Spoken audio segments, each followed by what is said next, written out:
Hello friends, आज हम start करते हैं next chapter women's education, a chapter from intermediate English prose written by Sarvepalli Radhakrishnan. Title जो है फ्रेंड्स वीमेन एजुकेशन, इसका जो शाब्दिक अर्थ है वो है नारी शिक्षा। नारी शिक्षा और डॉक्टर सर्वपल्ली राधाकृष्णन के द्वारा एक वर्णन किया गया कि जो नारी शिक्षा है वो क्या महत्व है उसका, और पुराने समय में कैसी शिक्षा नारियों को दी जाती थी। इन्हीं सारी बातों को यहाँ राइटर ने बताया है। क्लियर?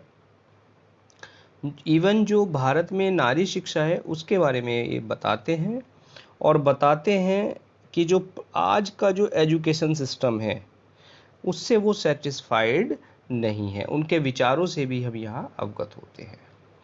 तो चलिए सबसे पहले अबाउट द ऑथर हम देख लेते हैं। फोटो आप देख ही रहे हैं डॉक्टर सर्वपल्ली राधाकृष्णन का।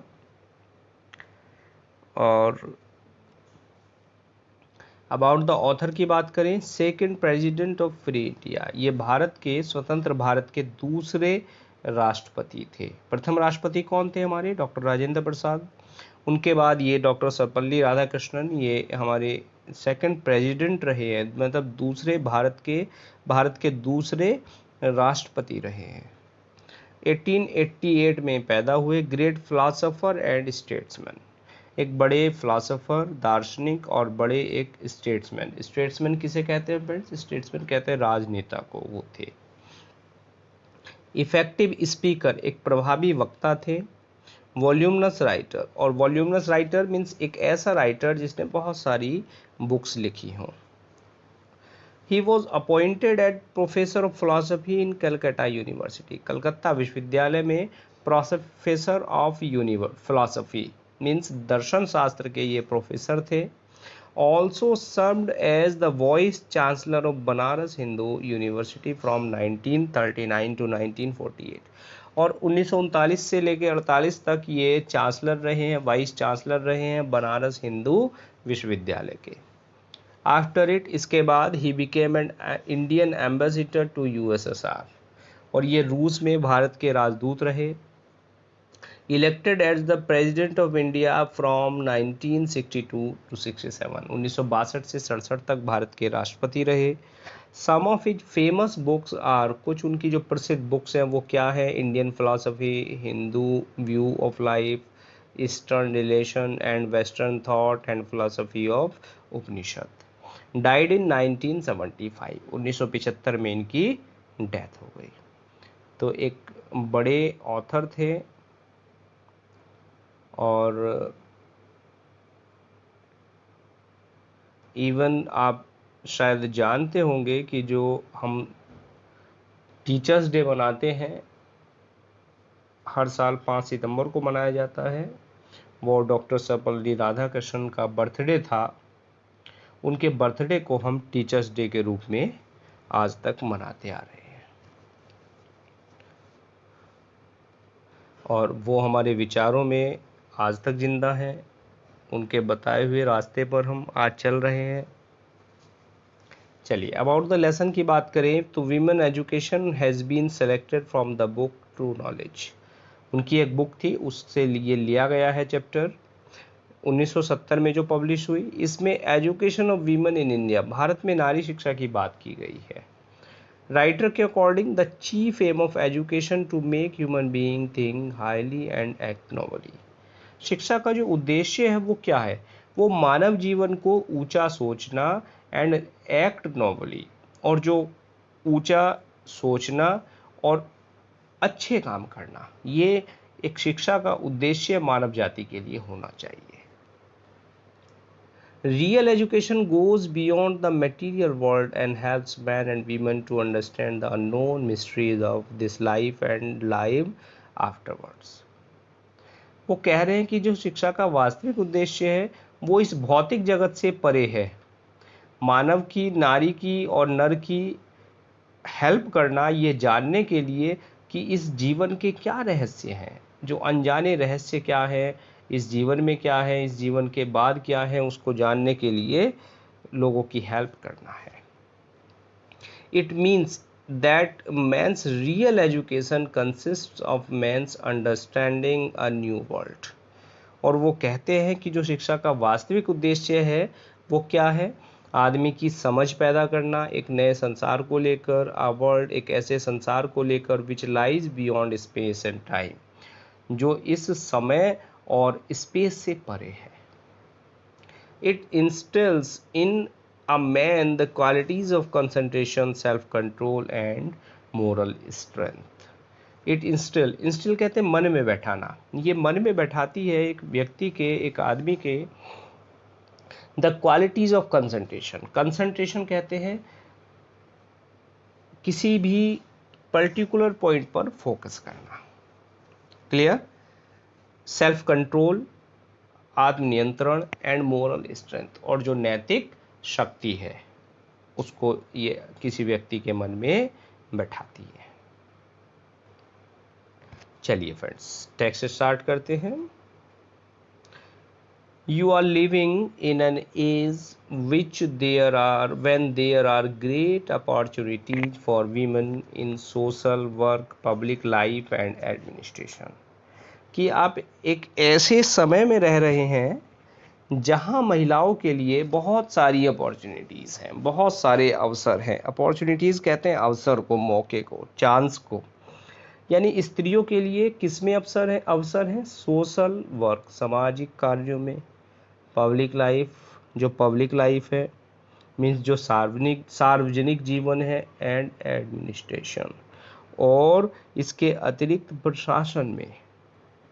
मीन्स बहुत सारे हम एक ऐसे युग में रह रहे हैं जहां स्त्रियों के लिए सामाजिक कार्य में, सामाजिक जीवन में और प्रशासन के लिए बहुत अवसर है। Society requires women of discipline minds and restrained manners. और समाज को कैसी महिलाओं की आवश्यकता है? ऐसी महिलाओं की आवश्यकता है जिनका माइंड डिसिप्लिन्ड हो, मीन्स जिनका जो मन है वो अनुशासित हो, और जो आचरण है, मैनर्स कहते हैं फ्रेंड्स आचरण को, वो कैसे हो? रेस्ट्रेन्ड हो। रेस्ट्रेन्ड का मतलब है संयमित हो। Whatever line of work you undertake, आप चाहे किसी भी काम को करें, किसी भी लाइन में जाएं, you should bring to it an honest disciplined mind। और आप जिस भी लाइन में जा रहे हैं, जिस भी काम को आप कर रहे हैं, उसमें आप ईमानदारी और अनुशासित मस्तिष्क से करें। और देखिए, अगर आप अपने काम के प्रति ईमानदार नहीं हैं तो आप कभी भी जीवन में सफल नहीं हो सकते। ये बात गांठ बांध ले राइटर की कि अगर आपको कोई काम करना है और कैसे करना है, अगर आप सफल होना चाहते हैं उस काम को, तो उस काम को आप बिल्कुल ईमानदारी के साथ, पूरी निष्ठा के साथ, पूरा मन लगा कर करें। तब आप जो भी काम करेंगे उसमें आप सफल हो जाएंगे। You will then succeed and have the joy of your work. और आप क्या होंगे? आप सफल होंगे और अपने काम में सफल होने के साथ साथ अपने काम का आनंद ले रहे होंगे। आप अपने काम में मज़ा भी लेंगे। एक्चुअली इन आवर कंट्री, वास्तव में हमारे देश में education, so far as girls education is concerned, की जो शिक्षा है, जहाँ तक गर्ल्स एजुकेशन का सवाल है, जहाँ तक नारी शिक्षा का सवाल है, बालिका शिक्षा का सवाल है, लड़कियों की शिक्षा का संबंध है, is not wide spread enough. वो अभी भी उसका विस्तार नहीं है, मीन्स इसका जो प्रसार है वो अधिक नहीं है। So every institution must which contribute to the education of girls is worthy of recognition and encouragement। और इस प्रकार से प्रत्येक संस्था जो लड़कियों की शिक्षा के लिए योगदान करती है उसको मान्यता और प्रोत्साहन पाने की योग्य है। Clear? But I am anxious that the kind of education that is imparted must not only be broad but should also be deep। लेकिन राइटर कह रहे हैं कि मेरी प्रबल इच्छा है कि लड़कियों को जिस प्रकार की शिक्षा दी जाए वो केवल विस्तृत ही ना हो बल्कि गहन भी हो।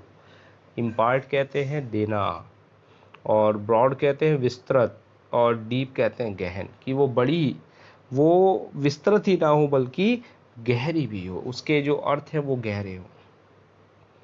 We are lacking in depth, हम जो डेप्थ है, जो गहराई है, उसमें हमारी कमी है।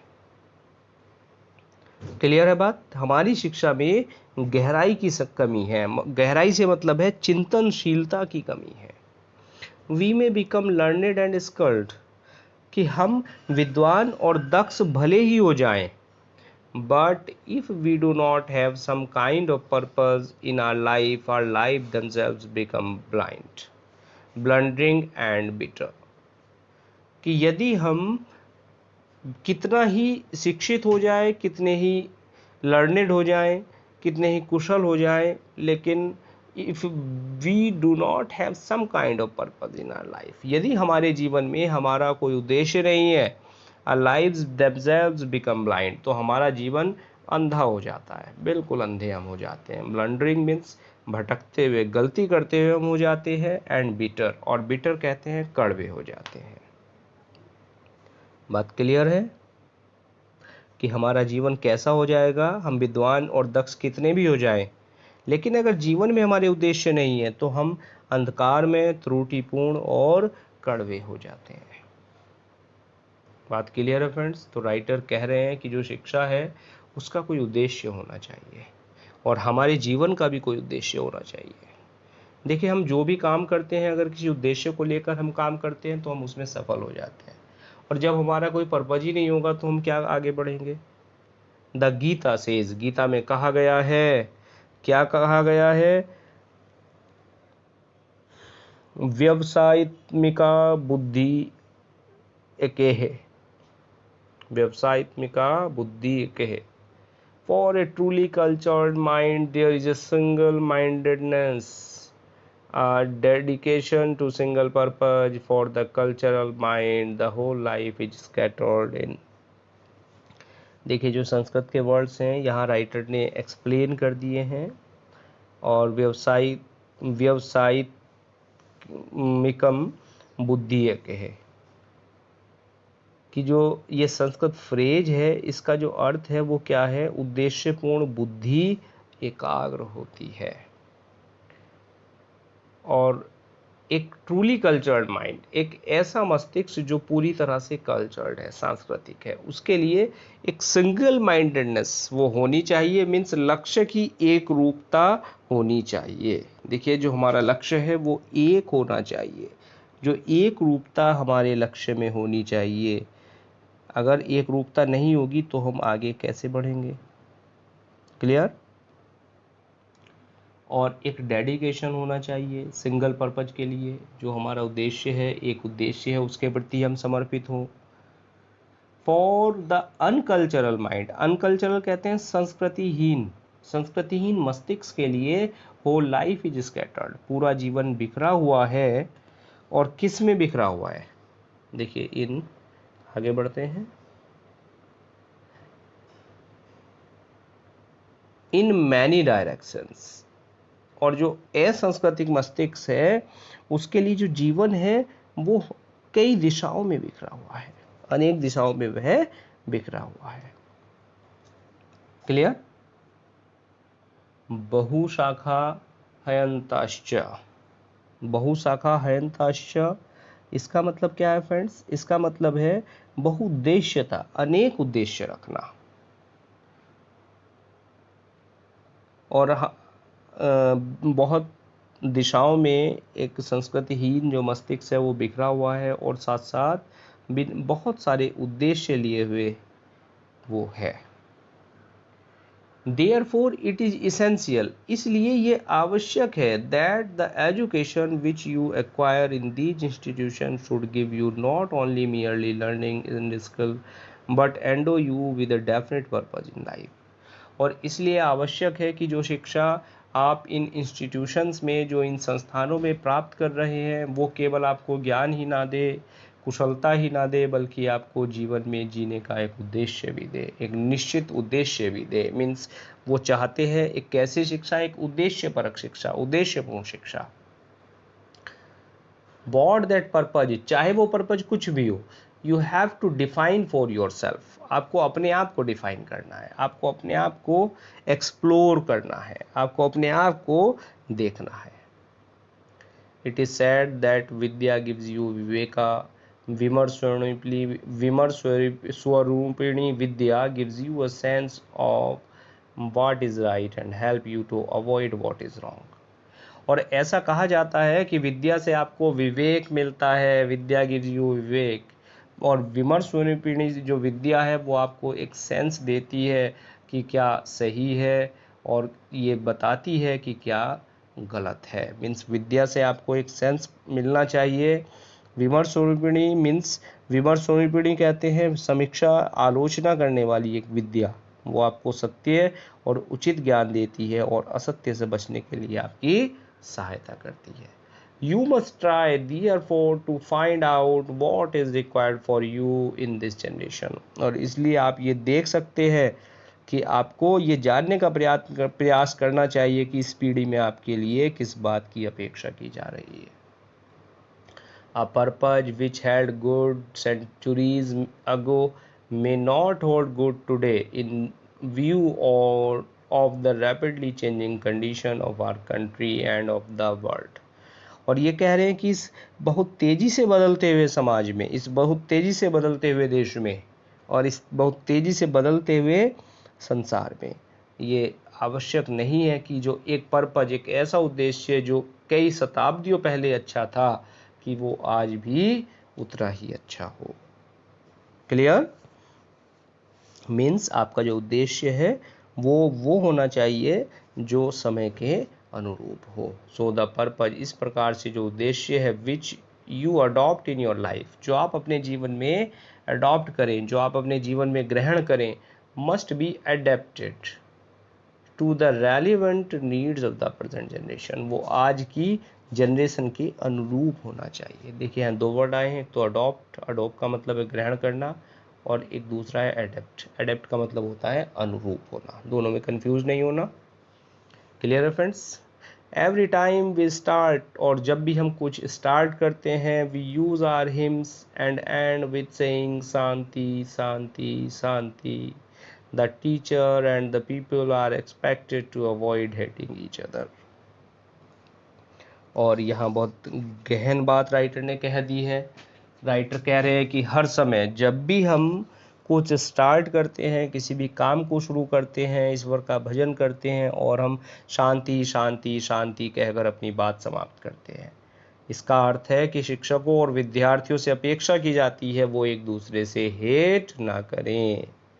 देखिए जो शिक्षक है उससे कुछ विद्यार्थी हेट करने लगते हैं, नफरत करने लगते हैं, और आप ये भूल जाते हैं कि जो शिक्षक का उद्देश्य होता है, टीचर का जो पर्पज होता है, वो आपको सुधारना होता है।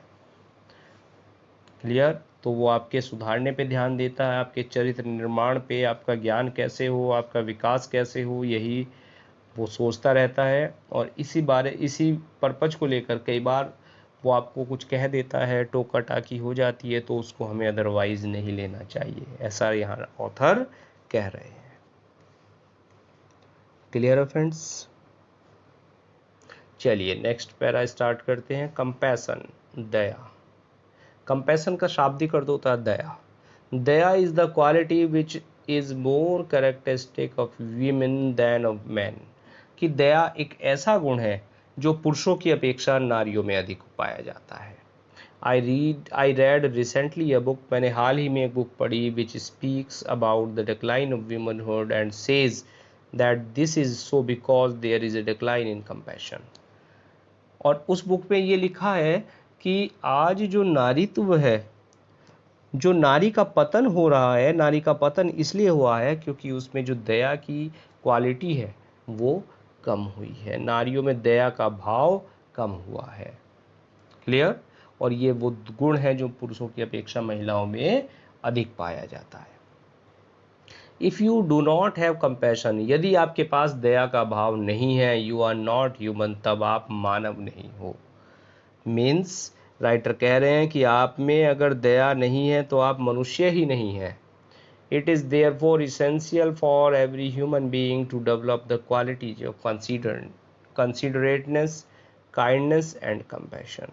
और इसलिए वो कह रहे हैं कि प्रत्येक मानव में विचारशीलता यानी लिहाज जिसे हम कहते हैं, दया और सहानुभूति के गुण का विकास करना बहुत जरूरी होता है।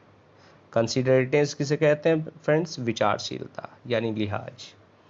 काइंडनेस कहते हैं दया को, और कंपैशन कहते हैं सिंपैथी को, सहानुभूति को। विदाउट दीज क्वालिटीज, इन गुणों के बिना, we are only human animals, नर पशु, नॉट मोर देन दैट। और इन गुणों के बिना हम कुछ भी नहीं है, हम केवल नर पशु है, इससे ज़्यादा कुछ भी नहीं है। क्लियर है बात? यानी राइटर ने कहा है कि अगर हमारे अंदर ये गुण नहीं है, दया नहीं है, सहानुभूति नहीं है, लिहाज नहीं है, तो हम क्या हैं? हम केवल और केवल नर पशु हैं, और कुछ नहीं है। There is a famous verse, एक प्रसिद्ध छंद है, विच टेल्स अस संसार विश्व वृक्षस्य। एक फेमस वर्स है, एक प्रसिद्ध छंद है जो हमें बताता है कि यह संसार तो विष का वृक्ष है। इन दिस इम्परफेक्ट वर्ल्ड, और इस अपूर्ण संसार में, there are two fruits of inimitable quality, कि इस संसार में इनिमिटेबल कहते हैं मैचलेस, अद्वितीय क्वालिटी के केवल और केवल 2 फल हैं। They are the study of our great classics and communion with the great minds. और वो क्या हैं? 2 फल क्या हैं? 2 अनुकरणीय फल हैं जिनको हमें पालन करना चाहिए। वे क्या हैं? वो महान ग्रंथों का अध्ययन और महान विचारों का विचार विमर्श। महान जो विचारक हैं, मीन्स महान स्कॉलर हैं, उनसे हमारा विचार विमर्श। क्लियर? ग्रेट माइंड्स कहते हैं स्कॉलर को, विद्वान व्यक्ति को। कम्युनियन कहते हैं विचार विमर्श। These two are the things, कि ये 2 वो वस्तुएं हैं, which mould man's mind and hearts, जो मानव के मन को और हृदय को क्या करती हैं? ढाल देती हैं। I'm anxious that our great classics should be studied, और मैं ये मानता हूँ, क्या मानता हूँ, कि हमारे जो महान ग्रंथ हैं वो पढ़े जाने चाहिए, उनका हम अध्ययन करें।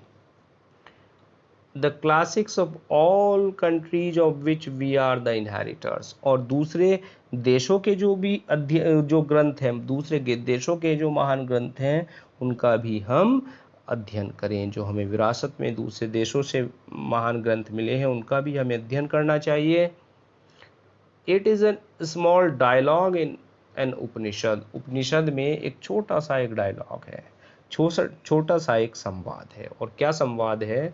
That is a question is put, कि एक प्रश्न पूछा जाता है, which constitute the essence of good life, कि अच्छे जीवन का क्या सार है। पूछा जाता है, एक प्रश्न पूछा जाता है एक डायलॉग में, क्या पूछा गया है कि अच्छे जीवन का क्या सार है, क्या सारांश है एक अच्छे जीवन का। तो द टीचर रिप्लाइड, टीचर जवाब देते हैं। क्या जवाब देते हैं? Didn't you hear the answer, क्या तुमने जवाब नहीं सुना? There was a thunder clap, एक बादलों की, एक तालियों की जड़ित एक गर्जना हुई। एक तालियों जड़ित क्या है? एक थंडर क्लैप मीन्स बादलों की गड़गड़ाहट हुई, तालियों जैसी गड़गड़ाहट हुई। दा दा दा, और जो शब्द निकल कर आए वो क्या आए? दा दा दा। इमीडिएटली द टीचर एक्सप्लेन्ड, और तुरंत ही टीचर ने जवाब दिया, उनको समझाया। क्या समझाया? That these were the essence of good life, कि ये अच्छे जीवन का सार है। और इसमें क्या है? चलिए आगे बढ़ते हैं।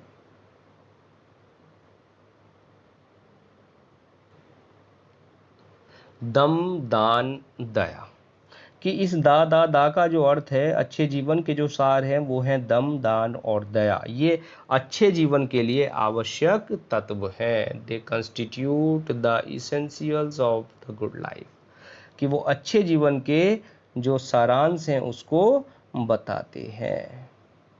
क्लियर है फ्रेंड्स? ये अच्छे जीवन के लिए आवश्यक तत्व है। यू मस्ट हैव दम और सेल्फ कंट्रोल, इस दम का जो अर्थ है वो क्या है? वो है सेल्फ कंट्रोल, कि आप में आत्म नियंत्रण होना चाहिए, आप में संयम होना चाहिए। Restrain which is the mark of human being, और आप में जो संयम है वो क्या है? वो आपका आपकी पहचान है, आप में आत्मनियंत्रण और संयम जो है वो आपके मानव होने की पहचान है। इन द रामायण में जब Lakshman sets out for the forest, जब लक्ष्मण जंगल के लिए निकलते हैं, हिज मदर टेल्स हिम, उनकी माँ उनको कहती है, look upon Ram as your father Dasharath, कि राम को अपना पिता दशरथ के समान देखना। Look upon Sita as myself as your mother, और सीता को मेरी तरह यानी अपनी माँ की तरह समझना, देखना। और look upon the forest as Ayodhya, और जंगल को अपने अयोध्या की तरह, अपने घर की तरह देखना। और मेरे प्रिय पुत्र जाओ। Clear? There are ever so many thrilling stories in our classics, और हमारे जो महान ग्रंथ हैं उनमें बहुत प्रेरणास्पद गाथाएं हैं, बहुत प्रेरणास्पद कहानियां हैं। Which will instils into us great moral strength, जो हमारे मन में एक संचार करती हैं उच्च नैतिकता का। इंस्टिल कहते हैं फ्रेंड्स मन में बैठाना, संचार करना, जो हमारे मन में एक उचित नैतिकता का, उच्च नैतिकता का संचार करती हैं, बैठाती हैं हमारे मन में। Which will lay down for us the lines on which we have to conduct ourselves, और वो हमें ऐसी बातें बताती हैं। कैसी बातें बताती हैं? वो हमारे लिए ऐसे नियम निर्धारित करती हैं जिन पर हमें आचरण करना चाहिए। और क्या है कि गिव अस गुड वीमेन, हमें अच्छी नारियां दो। We will have a great civilisation, हमारी जो सभ्यता है वो महान हो जाएगी। गिव अस गुड मदर्स, हमें अच्छी माताएं दो। We will have a great nation, हमारा जो राष्ट्र है वो महान हो जाएगा। मीन्स अच्छी अगर हमें नारियां दोगे तो हमारी सभ्यता अच्छी होगी, और अच्छी अगर माँ होंगी तो हमारा जो देश है वो अच्छा होगा। देखिए किसी भी देश में जो माता होती है वो जितनी अच्छी होती है उतना अच्छा वो देश होता है। जो शिवाजी हैं उनको उनकी माँ ने बनाया, जितने भी महान पुरुष रहे हैं, क्योंकि एक बच्चे पर सबसे अधिक जो असर होता है वो अपनी माँ के आचरण का होता है। माँ एक बच्चे को जिस आचरण में चाहे उस आचरण में ढाल सकती है। When you talk about education, कि जब भी आप शिक्षा के बारे में बात करते हैं तो आप you have several aims in view, आपके सामने बहुत सारे लक्ष्य होते हैं। Give the people those who are taught, जिन लोगों को शिक्षा दी जाती है, knowledge of the world in which they live, तो उनको बताया जाता है, इस संसार का ज्ञान दिया जाता है जिसमें वो रहते हैं। Science, history and geography enable you to get that knowledge, और ये जो विषय हैं विज्ञान, इतिहास और भूगोल आपको वह ज्ञान प्राप्त कराते हैं जिस संसार में आप रहते हैं। You also train the people, आप लोगों को सिखा सकते हैं, आप लोगों को ये भी प्रशिक्षण दें, क्या दें? To acquire some technical skill, कि कुछ वो टेक्निकल स्किल भी प्राप्त करें, यानी वो तकनीकी ज्ञान भी लें। By which they can earn A livelihood, जिससे कि वो जीविकोपार्जन कर सके। बात क्लियर है कि बच्चों को, जो लोगों को जो ज्ञान दिया जाए वो कैसा दिया जाए? भाई दो तरह का ज्ञान हमें मिलता है। दो तरह का क्या? एक तो जिस संसार में हम रह रहे हैं, भाई विज्ञान है, इतिहास है, भूगोल है, वो ज्ञान प्राप्त कराता है जिस संसार में हम रह रहे हैं। क्लियर? और इसी के साथ साथ हमें क्या दिया जाता है? तकनीकी ज्ञान दिया जाता है, जो हमें, जो हमारी लाइवलीहुड है, मीन्स जो हमारा जीविकोपार्जन है, जो जीविकोपार्जन करने के लिए हमारी हेल्प करता है, वो हमारा तकनीकी ज्ञान होता है। These are still accepted the world over as the object of education, और यह इस संसार में क्या माना जाता है? एक ऑब्जेक्ट माना जाता है, एक स्वीकार किया जाता है as the object of education, शिक्षा का उद्देश्य, और संसार में इसको शिक्षा का उद्देश्य माना जाता है। क्लियर है friends? Knowledge of the world in which you live and technical skill by which you can earn livelihood, but और क्या, कैसा ज्ञान? कि इस संसार का ज्ञान, टेक्निकल स्किल जो आपकी रोजी रोटी कमाने के लिए आपकी हेल्प करती है। But what is there specific about the kind of education imparted in the institution of our country, लेकिन जो हमारे संस्थानों में शिक्षा दी जाती है, और वो शिक्षा क्या दी जाती है, उसकी क्या विशेषता है, कह रहे हैं परंतु हमारे देश की संस्थाओं में, इंस्टीट्यूशंस में जो शिक्षा दी जाती है उसकी विशेषता क्या है। वी हैव हर्ड, हमने सुना है, that the chief purpose of education is not merely the acquiring of skill और इंफॉर्मेशन। कह रहे कि हमने सुना है कि जो शिक्षा का उद्देश्य है वो इंफॉर्मेशन, सूचना को या स्किल को, कुशलता को प्राप्त करना नहीं है, but the initiation into a higher life, बल्कि एक ऊंचे जीवन में प्रवेश करना है। इनिशिएशन इनटू अ वर्ल्ड, एक ऐसे संसार में प्रवेश करना है which transcends the world of space and time, कि जो इस संसार, एक ऐसे संसार में प्रवेश करना है, ऊंचे जीवन में प्रवेश करना है जो इस संसार में जो जो स्थान और समय से ऊपर है, उस संसार में आपको प्रवेश करा सके। तो दो the latter informs and animates into the former, और जबकि जो बाद वाला है, बाद वाला संसार पहले वाले संसार को प्रकाशित और प्रेरित करता है। That have been the main purpose of education, और यही शिक्षा का पूरा उद्देश्य रहा है, यही जो शिक्षा का उद्देश्य यही है। फॉर सम सेंचुरीज, कुछ शताब्दियों से, we neglected our women folk, कि हमने अपनी जो नारियां हैं उनकी उपेक्षा की है।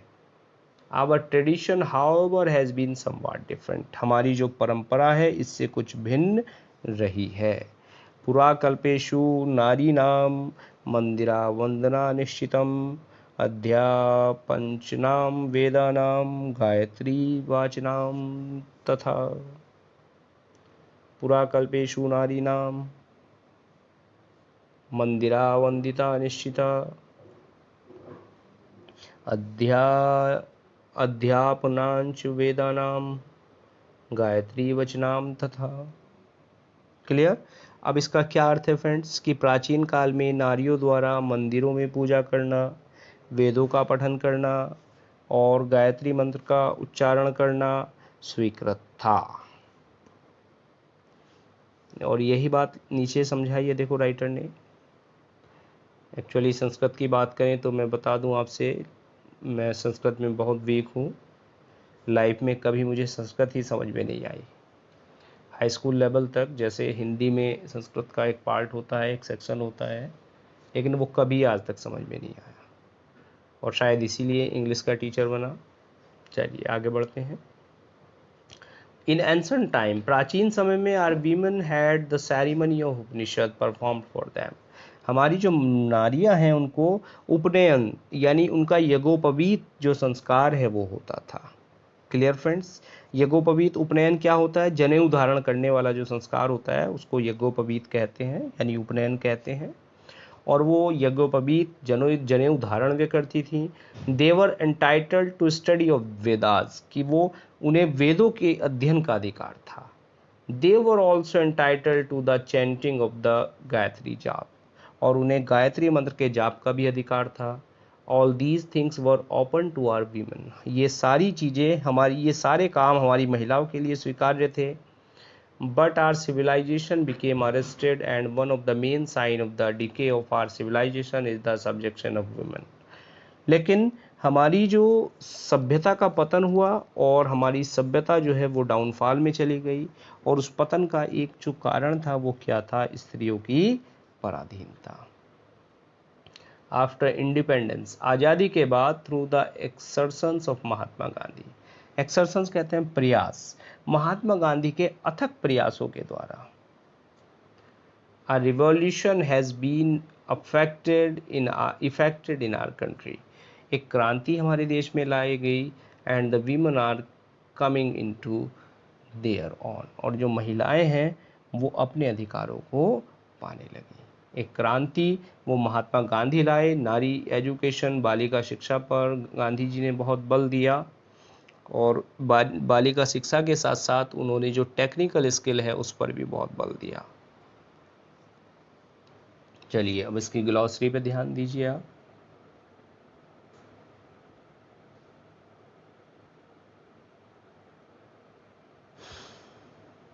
फ्रेंड्स, आई होप आपको मज़ा आ रहा होगा, क्योंकि पढ़ाते वक्त मेरा जो ध्यान होता है वो ये होता है कि किस तरह से, कितने इजी तरीके से आपको पढ़ाया जाए। जितना इजी हो सकता है मैं कोशिश करता हूँ आपको एक्सप्लेन करने की।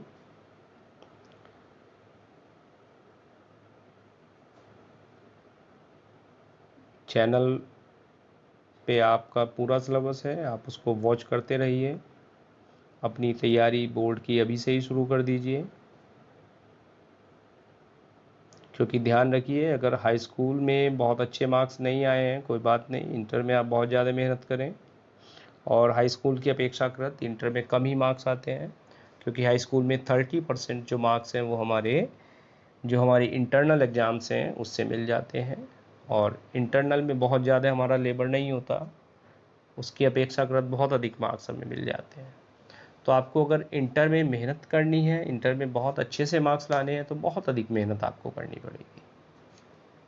चलिए, हमारा प्रयास है आपको बहुत अच्छे से मार्क्स हम दिलाएं, लेकिन ऑनेस्टली अगर आप इन चैप्टर्स को देखें, इन लेक्चर्स को देखें, तभी आपका कुछ बेनिफिट हो पाएगा। और अगर आप इसमें चीटिंग करेंगे तो आप नहीं सीख पाएंगे।